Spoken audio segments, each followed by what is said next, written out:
Yo voy a describir cómo funciona el mercado, desde sus participantes a los productos y cómo opera. Eh, pero voy a empezar con un poco de antecedente. ¿Por qué hay un mercado? ¿Por qué hay una reforma? Probablemente ya han escuchado hoy que estamos buscando bajar costos y bajar tarifas y estamos buscando hacer espacio para más energías limpias. Pero más importante que la meta es el cómo, y ahí es donde entra el mercado. Eh, nuestro, Nuestros principios son que la forma de lograr reducciones de costos es a través de la competencia, es abrir el mercado y permitir que más empresas entren con más innovación, más ideas, diferentes estrategias y diferentes tecnologías. Es la competencia lo que hacía falta antes de la reforma y es la competencia que el mercado permite. Entonces, en todo el diseño buscamos hacer un espacio donde la mejor oferta siempre gana, las empresas más innovadoras, con el mejor producto a menor precio, y tratamos de diseñar un mercado tomando en cuenta cómo realmente van a reaccionar. Hay historias de terror de otros lugares, sobre todo California, donde las autoridades implementaron mercados y resultaron en fracasos.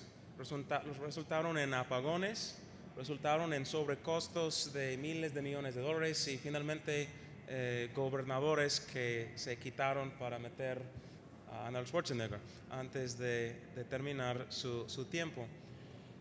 Eso ocurrió porque los diseños no tomaron en cuenta cómo iban a reaccionar los participantes. Eh, Supusieron en California que todos los participantes iban a llegar con buenas intenciones, siempre actuar en beneficio de la sociedad, y no es así. Los participantes van a tratar de maximizar su rentabilidad. Entonces tenemos que ser realistas y fijar exactamente los incentivos que van a generar el comportamiento que beneficie la sociedad. Eso es como el principio, los principios detrás del diseño, y en algunos puntos voy a mencionar cómo realmente se manifiesta en el diseño del mercado. Ahora, esto es una gráfica de cómo funcionaba el sector eléctrico antes de la reforma y se ve aquí el problema. CFE tenía la mayor parte del sistema eléctrico y tenía un despacho centralizado para sus plantas, un despacho eficiente y óptimo. Pero en ese despacho solo podían entrar las plantas de CFE o las plantas contratadas por CFE, y eso precisamente no permitía innovación. CFE no tenía la flexibilidad para construir docenas de plantas chiquitas, eólicas, solares, hidroeléctricas. CFE solo podía construir plantas grandes. Entonces, en la parte azul no podían entrar todos los proyectos que a lo mejor serían rentables para el país. Sí hubo un espacio para participación privada, era un esquema de autoabasto, pero las plantas que entraban en ese esquema no podían participar en el despacho con CFE, entonces no podían utilizarse eficientemente. Además, en logotipos que el mismo comprador tenía que ser en el lado de generación, eso era artefacto de la prohibición constitucional en dar el servicio eléctrico sin ser parte del Estado. Entonces tenían que ser sociedades de autoabasto, y esa regla artificial agregaba costos, hacía mucho menos ágil la inversión y prácticamente no permitía que entraba más inversión en el sector. Ahora, con la reforma, todos los generadores pueden participar en el despacho óptimo del sistema. No hay una regla que limite la inversión a autoabastecedores o al Estado. Todos pueden entrar libremente y la competencia pues, permite mejores y más proyectos. Ahora, esto es un mapa de quién participa en el mercado. Arriba tengo quién participa para comprar y abajo quién participa para vender. Los compradores en el mercado eléctrico, pues eventualmente la energía tiene que llegar a un usuario, un consumidor, pero normalmente hay un comprador en el medio. y eso es el suministrador, porque no, pues prácticamente ningún usuario va a querer ir al mercado cada día a pagar una cuenta cada día, a poner crédito, a hacer ofertas, es mucho trabajo. Solo los muy grandes van a querer participar directamente. La mayoría, como pues en su casa de usted, allá en el DF, yo no voy a comprar en el mercado, yo tengo un suministrador que lo hace para mí, me manda una factura y me simplifica la vida.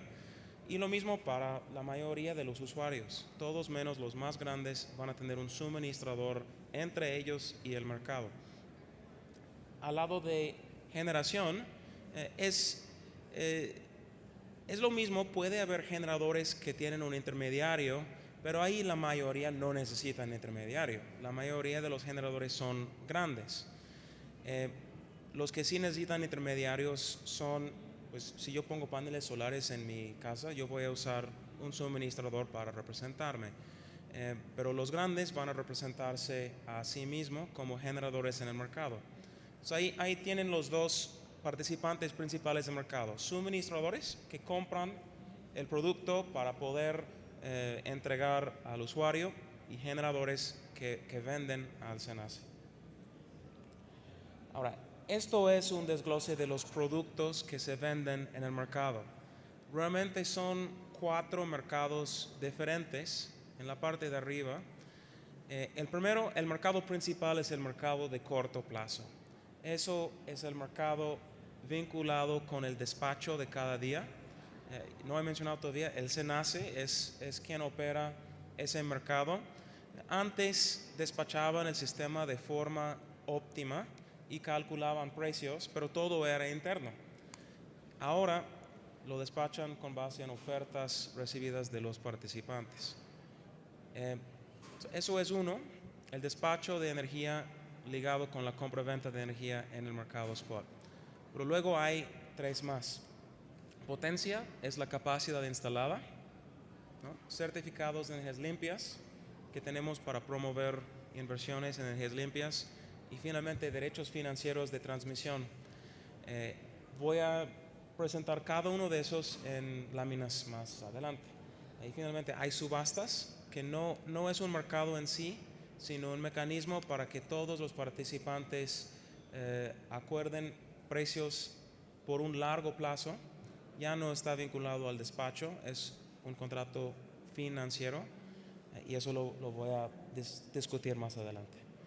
Ahora, el mercado spot, en un poco más de detalle, ¿cómo funciona? Pues es como un mercado cualquiera, la oferta y la demanda rigen. Aquí arriba hay una gráfica de la oferta. Estas son las ofertas que mandan los generadores, ¿no? El primero tiene un rango, no lo leo, de 1 a 200 megawatts con un precio incremental y luego la línea es vertical porque no puede producir más a cualquier precio. Hay otro generador que ofrece con un precio más alto, otro generador con un precio más alto aún. El SENACE toma todas esas ofertas y construye la curva de oferta para el mercado spot. Y esto es cada hora de cada día.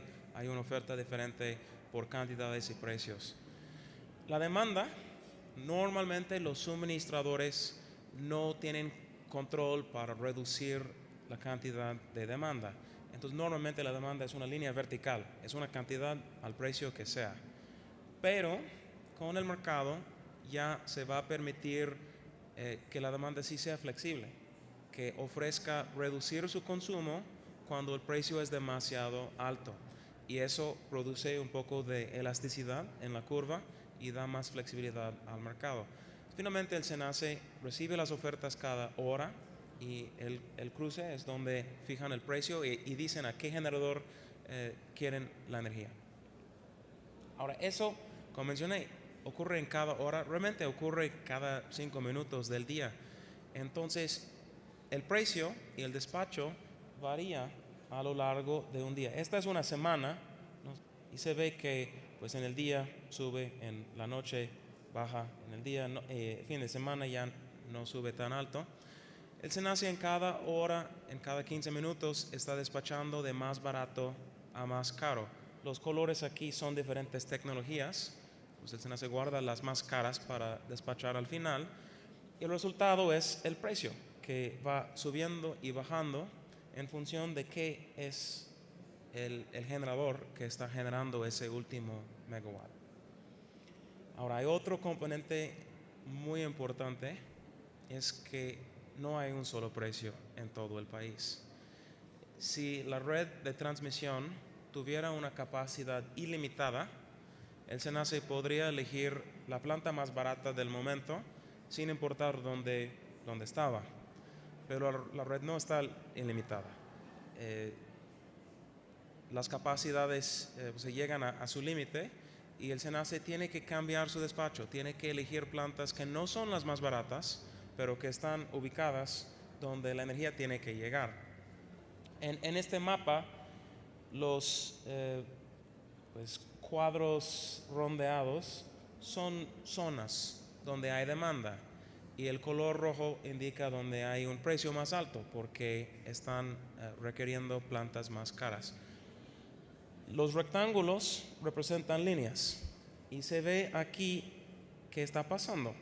Hay generación de carbón en Coahuila, muy barata, pero la línea que llevaría esa energía barata a Chihuahua es muy pequeña, se llena muy fácilmente y la energía barata no llega a Chihuahua. Entonces se tiene que generar con una planta más cara en Chihuahua y el precio sube. Eso es uno de los aspectos más importantes del mercado, que los precios empiezan a mandar señales en el corto plazo y en el largo plazo sobre dónde se necesita más generación barata. Solo con estos precios podemos mandar la señal a los inversionistas que necesitamos más plantas en Chihuahua. O en el corto plazo a los generadores que necesitamos que generen más. Si tratáramos de tener un solo precio en todo el país y el SENACE pidiera al generador caro en Chihuahua generar más, pues diría, no voy a generar más, no me vas a pagar. Y cuando el SENACE dijera a la planta de carbón en Coahuila, no generes todo lo que puedas, diría, sí voy a generar porque el precio es muy alto y quiero esa utilidad. Eso es lo que pasó en California. Diseñaron un mercado sin precios por nodo, solo tenían 3 precios en zonas y tuvieron muchos problemas desde el operador del sistema para incentivar a los generadores a seguir las instrucciones, porque los precios y las instrucciones decían cosas diferentes y finalmente la gente seguía los precios, seguían el dinero, no seguían la instrucción. Entonces, esto es uno de los aspectos más importantes del mercado spot. Ahora, yo creo que voy a ir un poco más rápido porque no voy a acabar. Hay servicios conexos que el SENACE también despacha, son las reservas. El SENACE va a pagar a los generadores cuando no generan, pero cuando están disponibles para generar. Y eso también permite que lo paguen, permite un despacho óptimo. Si no lo pagaran y lo pidieran, las plantas pues, no lo darían. Eso es el mercado spot. Ahora, mercado de certificados de energías limpias es otro que se está platicando mucho porque estamos justo atrayendo más inversiones en plantas limpias. ¿Cómo funciona? Pues en esta gráfica se ve aquí, esto es el costo de generar energía con gas natural. Y esto es el costo de generar energía con una tecnología limpia, eólica. Queremos tener más energía limpia porque creemos que en el largo plazo nos va a beneficiar no depender de importaciones que Trump podría cortar en cualquier momento, de un precio de gas que es muy volátil. Queremos más energías limpias para ser más independientes, pero hoy día no compite, no es la fuente más barata. Entonces, hay 2 maneras que podríamos atraer esas inversiones. Una sería que el gobierno declarara, vamos a pagar X precio para la energía limpia, no nos importa el mercado, para usted, tú eres limpio, vamos a pagar X, vengan. Eso tampoco generaría los incentivos correctos. Se vio en Europa, el gobierno resultó completamente incapaz de calcular bien el precio. En muchos casos pusieron un precio demasiado alto y llegó una inundación de plantas limpias, mucha más cantidad de lo que querían, a un precio más alto de lo que fue necesario. Entonces elegimos otro diseño. Inventamos un certificado verde por generar con energía limpia, y requerimos a los suministradores adquirir una cantidad. Es la cantidad que corresponde a las metas de energías limpias en el país. Y luego ponemos a todas las plantas limpias a competir, a ver quién puede vender el certificado a menor precio. Ya, el gobierno ya no fija el precio, la competencia fija el precio, y todas las tecnologías en todos los lugares del país entran a ver quién lo puede hacer pidiendo la menor prima. Aquí en esta gráfica la eólica cuesta 60, el gas cuesta 40, entonces la prima es de 20. Esa planta tendría que vender su certificado en 20, pero lo abrimos a la competencia. A lo mejor alguien puede generar en 50 y solo pedir 10 por el certificado. Y es justo lo que vimos, y lo voy a platicar más adelante.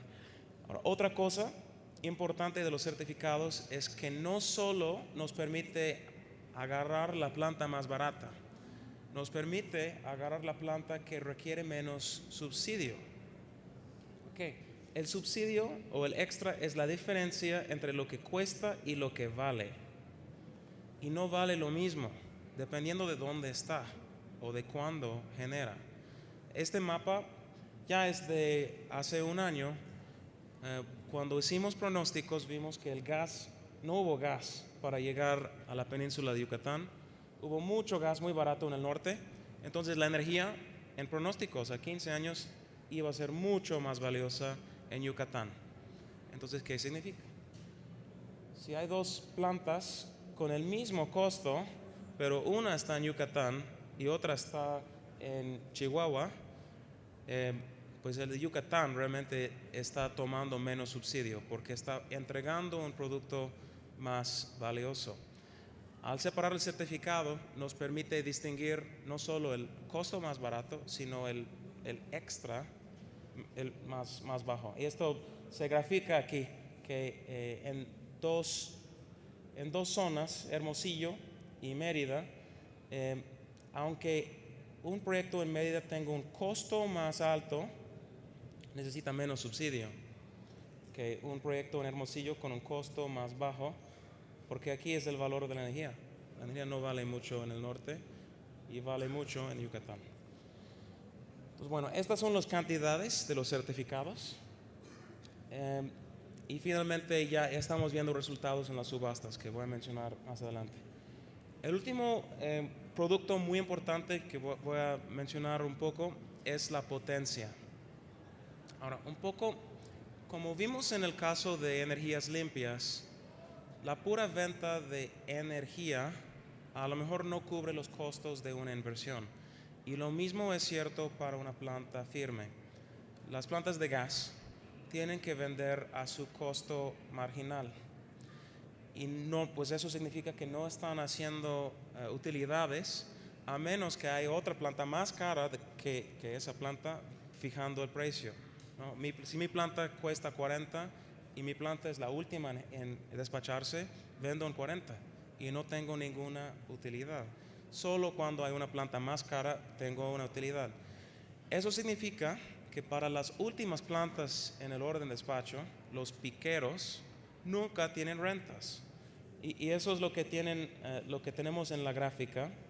Estas son las horas del año, es la curva de duración de carga. Es la demanda en cada hora, pero ya no estamos ordenando las horas de enero a diciembre, sino la hora de mayor demanda a hora de menor demanda. Y vemos que arriba de los últimos 3.000, 4.000 megawatts solo se van a despachar en unas pocas horas. Entonces, las plantas que se despachan solamente en estas horas no van a tener ninguna renta por vender energía y tienen que cubrir sus costos fijos. por eso tenemos un mercado de potencia. Es un pago por tener los fierros, la capacidad firme instalado. Bueno, yo creo que no voy a tener tiempo para discutirlo mucho. Nada más mencionar que aquí se paga por la disponibilidad. No importa si la planta se despacha, si es una planta firme, el SENACE va a monitorear cuáles son las horas críticas de menores reservas en todo el año y luego va a checar si la planta realmente está disponible, entonces tiene potencia. Y al final del año se opera un mercado. Y esto es un mercado muy especial, muy regulado. Como la potencia, la capacidad firme tarda mucho en instalarse, no es posible, no funcionaría pedir ofertas cada año. La oferta es fija. Y sobre todo CFE tiene la mayor parte. Entonces sería muy fácil retener oferta y hacer que el precio subiera. Entonces tenemos un mercado muy regulado para la potencia. Opera después del año, cuando el SENACE ya vio quién tuvo capacidad instalada, y nada más se mide cómo estuvo la capacidad en relación con el nivel óptimo de capacidad. El SENACE va a trazar esta curva, es la curva de demanda de potencia, tal que si tenemos exactamente la cantidad óptima de potencia instalada, el precio de potencia va a ser el precio de una nueva turbina de gas. Si el sistema tiene exceso de capacidad, el precio baja, eventualmente llega a cero. Y si hay escasez, el precio sube. Entonces, tenemos todos los incentivos correctos. En el largo plazo, o para el largo plazo, un inversionista sabe que en promedio el precio de potencia va a pagar una nueva turbina. Pero también hay un incentivo bueno en el corto plazo. Si el sistema tiene exceso, el precio baja. Y los inversionistas saben, no, pues mejor no instalo mi planta este año porque el sistema no lo necesita. Y al revés, cuando el sistema está corto, hay un precio muy alto y eso atrae más inversión. Entonces, bueno, yo creo que solo voy a mencionar unas cosas más. Uno, vale la pena mencionarlo aquí en esta conferencia. La apertura del suministro a la competencia. Antes, CFE era el único suministrador y lo hacía bajo unas reglas muy estrictas de la CRE. Entonces, eso limitaba un par de cosas, lo que tengo en la lámina anterior y lo que tengo en esta lámina. Limitaba el uso de la demanda controlable y limitaba el uso de la generación distribuida. Ambas se permitían, pero se permitían bajo las reglas de la CRE, que no eran flexibles y no permitían competencia. Se ve aquí, esto es la demanda controlable en México. Se ve que en comparación con otros mercados era muy bajo y eso es un recurso barato de capacidad firme. Deberíamos tener más. Y por parte de la generación distribuida, la única forma de instalar paneles solares era pues vendiendo los excedentes a CFE o bajo las reglas de la CRE. En muchos casos ni siquiera se podían vender, cualquier excedente se regalaba a CFE. Ahora con la apertura a suministro, eso quiere decir que diferentes suministradores pueden competir entre ellos para comprar la energía de los paneles solares o las plantas pues, de diésel locales, y eso va a permitir más rápido la penetración de generación distribuida. Bueno, finalmente voy a mencionar las subastas. Se me acaba el tiempo. Nada más mencionar que encima de todos estos mercados spot que mencioné, tenemos una subasta de largo plazo para atraer inversiones, porque los mercados spot en sí pues no dan una garantía de flujo de pagos por mucho tiempo y los inversionistas no van a invertir nada más para vender al precio que salga mañana, quieren un precio constante. Entonces diseñamos unas subastas para generar competencia y generar inversiones. Y bueno, yo creo que se me acaba el tiempo, estoy en 27 minutos, entonces lo voy a dejar aquí para ver si hay unas preguntas.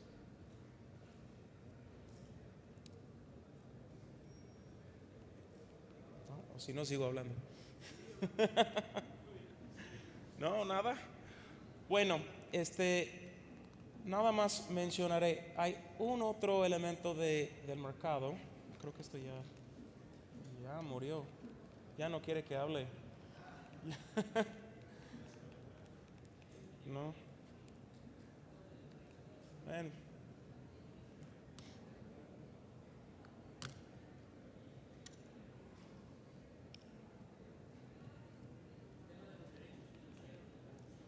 Sí, pues eso es el último elemento y no se me avanza. Bueno, em, mencioné al principio, tener precios diferentes en diferentes regiones del país es esencial para mandar señales de inversión y mandar señales de despacho.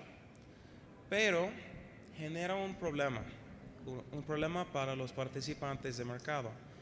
Normalmente un participante quiere instalar una planta y firmar un contrato con un comprador, un usuario que va a consumir en otro lado, o un suministrador que tiene usuarios en otro lado.